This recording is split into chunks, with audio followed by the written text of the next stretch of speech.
कोई रमेश कुमार जी है जो सवाल किए हैं, क्या सिर्फ डायरेक्ट सेलिंग ही ऐसा प्लेटफॉर्म है जहां हम करियर बना सकते हैं और हमारे पास कोई दूसरा ऑप्शन नहीं है क्या?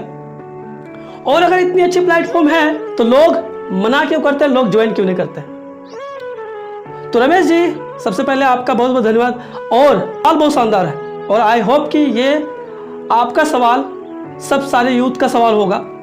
तो मैं आपके सारे सवाल का जवाब देने से पहले एक सर्वे दिखाता हूं जो बहुत तेजी से फैल रहा है। इस वीडियो को गौर से देखिए, ध्यान से देखिए।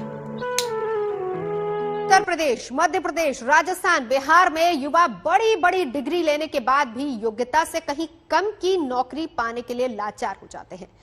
ऐसा ही हाल देश की राजधानी से सटे हरियाणा के नौजवानों का भी है। यहां भी नौजवान एक छोटी सी नौकरी पाने के लिए लाचार है। ये जो जमीन पर बैठे नौजवान देख रहे हैं, इन्हीं नौजवानों के कंधे पर भारत का भविष्य बताकर सत्ता हासिल करते हैं राजनेता। लेकिन फिर क्या होता है? फिर BA, MA, BTech, BSc, MSc pass नौजवान भी 8वीं पास योग्यता वाली चपरासी की ग्रुप डी की नौकरी के लिए जमीन पर बैठकर अपनी बारी का इंतजार करता पाया जाता है। पीएन की नौकरी 8वीं बेस मांग रखा है। यहाँ पे पोस्ट ग्रेजुएशन वाले भी आए हुए, यहाँ पे एमए कर रखी है, दोनों एमएससी कर रखी है, वो भी आए हुए। यहाँ पे कंपटीशन ही बढ़ा रहे हैं। 13 पोस्टों में आप देख लो कितनी बेरोजगारी का आलम छा रहा। मतलब कि मांगी 8वीं और बच्चों ने अपने डॉक्यूमेंट बीटेक, एमटेक, इतने पढ़े क्वालिफिकेशन वाले बच्चे भी तो एक पीएन की पोस्ट के लिए अप्लाई कर रहे हैं। हुआ ये कि हरियाणा में पानीपत कोर्ट में चपरासी के 13 पद निकले। 13 पदों के लिए 27,000 युवा इंटरव्यू देने पहुंचे, यानी औसत एक पद के लिए 2076 युवा संघर्ष करने पहुंचे। बेरोजगारी का स्तर इतना है कि आज बीए पास बच्चा ग्रुप डी के लिए अप्लाई कर रहा है। छोटी मोटी कोई भी पोस्ट हो, अपना सब में ट्राई करो, बंदे का लक कहीं भी चल सकता है। देश में हर साल 15 लाख बच्चे इंजीनियरिंग की डिग्री हासिल करते हैं, लेकिन दावा है 2.5 लाख को योग्यता मुताबिक नौकरी मिल पाती है। Centre for monitoring Indian economy के आंकड़े बताते हैं देश के बेरोजगारों में सबसे ज्यादा तादाद ग्रेजुएट, पोस्ट ग्रेजुएट युवाओं की है।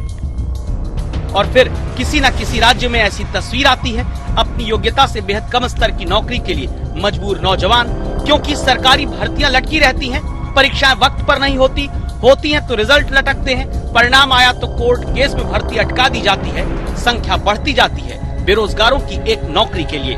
पवन राठी, पानीपत, आज तक। तो आपको समझ में आया होगा।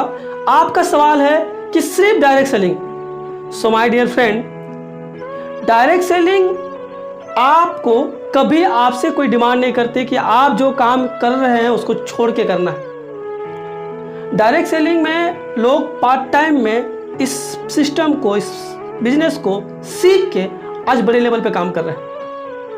आप जो भी काम करते हैं, जो कुछ भी करते हैं, उसे बिना छोड़े, बिना डिस्टर्ब किए भी इस काम को कर सकते हैं। आज तो सारे यूथ के लिए एक उम्मीद है, एक होप है ये डायरेक्ट सेलिंग प्लेटफॉर्म।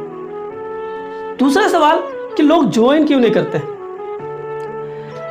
एक बात और बता दूं, डायरेक्ट सेलिंग हर किसी के लिए नहीं है, ये उनके लिए है, ये उनके लिए प्लेटफॉर्म है जो विजनरी है, ड्रीमर है, जो भूखा हो अपने परिवार को अच्छा जीवन देने के लिए, जो भूखा हो समाज को कुछ देने के लिए, जो भूखा हो अपना लाइफ स्टाइल बदलने के लिए, जो भूखा हो नेम फेम के लिए, जो भूखा हो फाइनेंशियल फ्रीडम के लिए।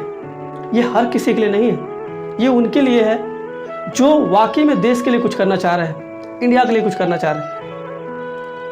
आई होप कि आपको मेरे सवालों का जवाब मिला होगा, क्योंकि आज विजनरी लोग, ड्रीमर लोग इंडिया में बहुत कम हैं। इसलिए इस प्लेटफॉर्म में लेट से लोग जुड़ते हैं, लेट से लोग आते हैं, क्योंकि 95 ऐसे परसेंट है जो विदाउट ड्रीम जीते हैं और 5% है जो ड्रीमर है।